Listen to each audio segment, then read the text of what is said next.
जय हिंद साथियों, स्वागत है आपका अपने यूट्यूब चैनल स्टडी विद उदय में। दोस्तों, आप भी देख रहे होंगे, अरे आज क्या चर्चा होने वाला है? एट्टीट्यूड। क्या होता है एट्टीट्यूड? क्या आप में भी एट्टीट्यूड? दोस्तों, आखिरकार ये एट्टीट्यूड होता क्या है, इसके बारे में आज इस वीडियो में हम अध्ययन करेंगे। साथ ही साथ इसकी क्या विशेषताएं होती हैं और इसके कितने प्रकार होते हैं, जो कि दोस्तों परीक्षा की दृष्टि से भी काफ़ी महत्वपूर्ण है। तो कृपया करके वीडियो में अंत तक जरूर बने रहिएगा। आपको कुछ ना कुछ एट्टीट्यूड के बारे में जरूर नॉलेज हो ही जाएगा। आखिरकार एट्टीट्यूड कहते किसे हैं? दोस्तों, साधारण भाषा में एट्टीट्यूड से अर्थ व्यक्ति के उस दृष्टिकोण से है जो किसी व्यक्ति, वस्तु या संस्था की स्थिति के विषय में बताता है। यदि हम सिंपल लैंग्वेज में कहें तो अभिवृत्ति का मतलब यह होता है कि एक व्यक्ति जो है वह दूसरे किसी व्यक्ति, वस्तु, संस्था के बारे में क्या सोचता है, उसके बारे में अपना क्या नज़रिया रखता है, या फिर उसके बारे में क्या बताता है, यही क्या होता है? एटीट्यूड होता है। दूसरे शब्दों में व्यक्ति के किसी वस्तु, व्यक्ति, क्रिया एवं विचार आदि के प्रति जो मनोभाव होती है उसी को हम क्या कहते हैं? अभिवृत्ति कहते हैं। किसी मनुष्य में भिन्न भिन्न, दोस्तों जितने भी मनुष्य होते हैं सभी में अलग अलग तरीके के एटीट्यूड पाए जाते हैं। वो किसी वस्तु, व्यक्ति, क्रियाओं के प्रति क्या होते हैं? अपनी अलग अलग अभिवृत्ति रखते हैं। जैसे किसी के प्रति ज़्यादा रखेंगे, किसी के प्रति कम रखेंगे, या फिर किसी के प्रति बिल्कुल भी नहीं रखते हैं। दोस्तों, अभिवृत्तियां उन व्यक्तित्व प्रवृत्तियों की ओर संकेत करती हैं जिसके द्वारा किसी निश्चित वस्तु या स्थिति के प्रति व्यक्ति के व्यवहार का निर्णय लिया जाता है। मनुष्यों में इन अभिवृत्तियों का निर्माण अनुभव द्वारा होता है। कोई मनुष्य जिस वस्तु या व्यक्ति के प्रति जैसे विचार रखता है वैसी ही उसकी अभिवृत्ति बन जाती है। कोई भी व्यक्ति हो गया, वह किसी वस्तु या फिर व्यक्ति के बारे में जैसा थॉट रखता है, जैसा सोचता है, वही उसकी प्रति क्या बन जाती है? उसकी अभिवृत्ति बन जाती है। और वह उसके प्रति वैसी ही प्रतिक्रिया करता है। जैसे किसी को इग्नोर करना, किसी को एक्सेप्ट करना, ये सब क्या होता है? ये सब अभिवृत्ति में आता है। जैसे आप किसी को आप ज़्यादा भाव दे रहे हैं, किसी को आप अधिक सम्मान दे रहे हैं, तो इसका मतलब आपकी एटीट्यूड उसके प्रति अधिक है। तो आप किसी के प्रति कम कर रहे हैं तो किसी के प्रति ज़्यादा, किसी को न के बराबर रखते हैं। तो दोस्तों, यह जन्मजात नहीं होती बल्कि मनुष्य इसे अपने अनुभव द्वारा विकसित करता है। जो एटीट्यूड होता है यह जन्मजात नहीं होता है, लेकिन जो मनुष्य होता है यह अपने अनुभव द्वारा इसे क्या करता है? विकसित करता है। यह धनात्मक तथा ऋणात्मक दोनों प्रकार की हो सकती है। कितने प्रकार की हो सकती है? धनात्मक, ऋणात्मक। अभी हम इसके प्रकारों के बारे में भी अध्ययन करेंगे।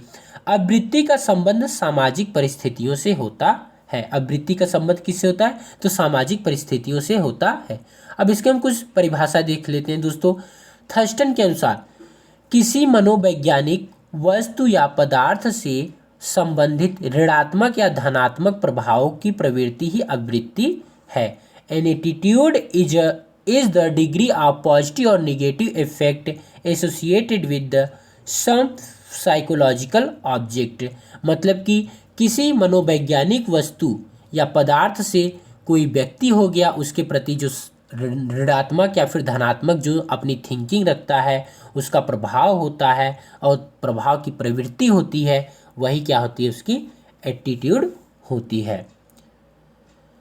जेम्स ड्रेवर के अनुसार यदि दोस्तों देखें तो अभिवृत्ति किसी अनुभव या प्रतिक्रिया करने की तत्परता से संबंधित किसी राय, रुचि या उपदेश का कम या अधिक अस्थायी संगठन है। अभिवृत्ति क्या है? तो अभिवृत्ति किसी अनुभव या प्रतिक्रिया करने की तत्परता से संबंधित किसी राय, रुचि या उपदेश का कम या अधिक अस्थायी संगठन है।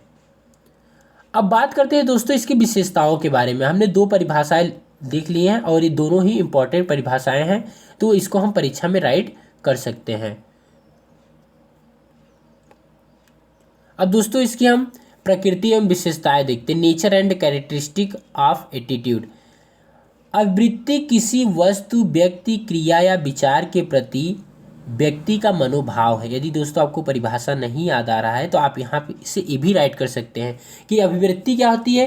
किसी वस्तु, व्यक्ति, क्रिया या विचार के प्रति व्यक्ति का मनोभाव होता है। अवृत्ति से व्यक्ति के संवेग जुड़े होते हैं। अवृत्ति से क्या जुड़ा होता है? व्यक्ति का संवेग जुड़ा होता है। आप संवेग में जैसे क्या है? प्यार है, नफरत है, घृणा है, क्या है, ईर्ष्या है, क्या है, ये सब संवेग में आ जाते हैं आपके। आवृत्ति का संबंध अनुभव से होता है। आवृत्ति का संबंध किससे होता है? तो अनुभव से होता है। आवृत्ति अर्जित और जन्मजात दोनों प्रकार की होती है। आवृत्ति जैसे कि व्यक्तित्व जो होता है यह अर्जित और जन्मजात दोनों प्रकार का होता है, ऐसे ही अभिवृत्ति भी जो होता है ये भी क्या होती है? अर्जित और जन्मजात दोनों प्रकार की होती है। आवृत्ति धनात्मक और ऋणात्मक दोनों प्रकार की हो सकती है। किसी के प्रति पॉजिटिव थिंकिंग है, किसी प्रति निगेटिव है, तो यह दोनों प्रकार की हो सकती है। इनका स्वरूप लगभग अस्थाई होता है। आवृत्ति का जो स्वरूप होता है ये लगभग अस्थाई होता है, लेकिन कई बार ये अपना रूप बदल भी लेते हैं। मतलब कि जो स्वरूप है ये अस्थाई है, लेकिन कभी कभी ऐसा होता है कि यह अपने आप में परिवर्तन कर लेते हैं। आवृत्ति का विकास सामाजिक संबंधों के कारण होता है। आवृत्ति का विकास कैसे होता है? तो सामाजिक संबंधों के कारण होता है। इसके मानसिक और सामाजिक दोनों ही पक्ष होते हैं। इसके कितने पक्ष होते हैं? मानसिक और सामाजिक दोनों पक्ष होते हैं। आवृत्तियाँ सामूहिक तथा व्यक्तिगत दोनों प्रकार की हो सकती हैं। यह व्यक्ति की स्वाभाविक प्रतिक्रिया है। यह व्यक्ति की कैसी प्रतिक्रिया है? तो स्वाभाविक प्रतिक्रिया है। अब दोस्तों हम इसके प्रकार के बारे में देख लेते हैं। तो इसके 4 प्रकार होते हैं। मुख्य रूप से कितने प्रकार होते हैं? तो 4 प्रकार होते हैं, जो कि कौन कौन से होते हैं? धनात्मक होते हैं, ऋणात्मक होते हैं, सामान्य होते हैं और विशिष्ट होते हैं। तो धनात्मक में दोस्तों आप समझ ही सकते हैं, जिसके प्रति आप अनुकूल प्रतिक्रिया रखते हैं उसे धनात्मक में हो जाएगा, और जिसके पास प्रतिकूल, जिसके लिए प्रतिकूल में रखते ऋणात्मक हो जाएगा। और जैसे कोई राजनीति से जैसे आप सब जगहों पे कह सकते हैं, बता सकते हैं, आप अपनी चीज़ों को बयां कर सकते हो, तो सामान्य में आ जाएगा। और विशिष्ट में क्या होता है दोस्तों? जैसे किसी खास स्पेसिफिक, जैसे कि अपनी माँ के लिए आप स्नेह करते हैं, तो ये मतलब कि ये आपकी विशिष्ट अभिवृत्ति होती है। तो चलिए एक एक करके हम डिटेल से अध्ययन करते हैं।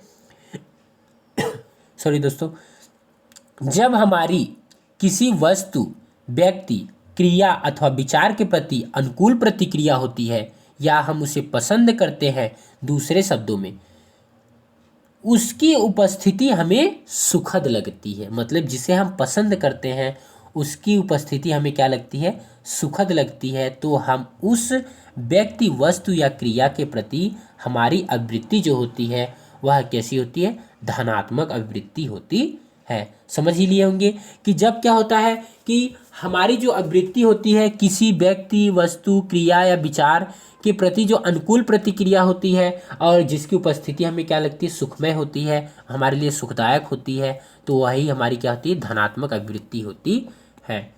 ऋणात्मक अभिवृत्ति क्या होती है? जब कोई व्यक्ति किसी वस्तु, विचार या क्रिया के प्रति प्रतिकूल प्रतिक्रिया करता है या तथा उसे नापसंद करता है तथा उसकी उपस्थिति उसे दुखद लगती है, तो उस समय उस व्यक्ति की क्रिया या फिर जो आवृत्ति होती है वो क्या होती है? निगेटिव होती है। क्या होती है? निगेटिव होती है, ऋणात्मक होती है। सामान्य अभिवृत्ति, जो अभिवृत्ति किसी वस्तु, व्यक्ति, क्रिया अथवा विचार के बारे में सामान्य या सामूहिक रूप में व्यक्त की जाती है, तो उसे सामान्य अभिवृत्ति कहते हैं। जैसे राजनीतिक दल या किसी दुर्घटना के प्रति लोगों की अभिव्यक्ति। विशिष्ट अभिवृत्ति क्या होता है?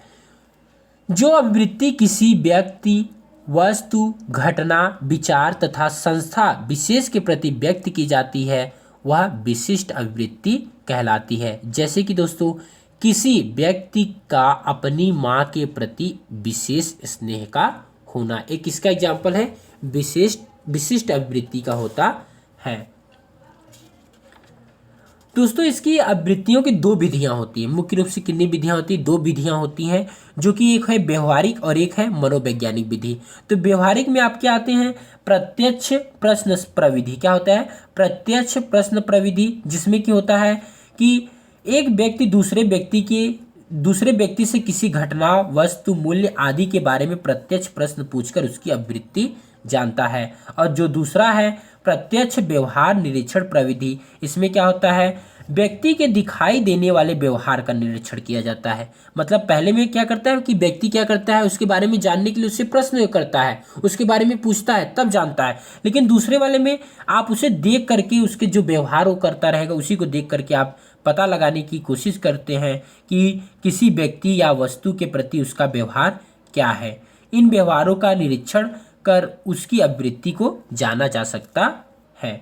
मनोवैज्ञानिक भी दोस्तों कई सारे हैं, जैसे थर्स्टन की युग्म तुलना विधि, थर्स्टन और चेव की समदृष्टि विधि। तो इसमें एक इम्पॉर्टेंट है जो मैं आपको बता देता हूँ, है लिकर्ट योग निर्धारण विधि। कौन सी है? लिकर्ट योग निर्धारण विधि। ये परीक्षा में पूछा भी गया है। तो थर्स्टन तथा चेव की विधि की सीमाओं को ध्यान में रखकर 2 वर्ष पश्चात सन 1932 में इस मापनी को जन्म दिया। लिकर्ट ने उसी के समान विधि विकसित की। अंतर केवल इतना है कि इसमें निर्धारण स्तर 11 के जगह पे 5 बिंदुओं का प्रयोग किया गया है, जिसमें है पूर्णतः सहमत, सहमत, अनिश्चित, सहमत तथा पूर्णतः असहमत। और लिकर्ट ने इसे क्रमशः 4, 3, 2, 1, 0 भार भी प्रदान किए हैं। इस प्रकार इस विधि में एक व्यक्ति के द्वारा प्राप्त किए गए विभिन्न कथनों के भारों को जोड़कर उसका योग ज्ञात कर उसकी पूर्ण आवृत्ति ज्ञात कर ली जाती है। इसके लिए निर्णायक नियुक्ति नहीं किए जा सकते हैं।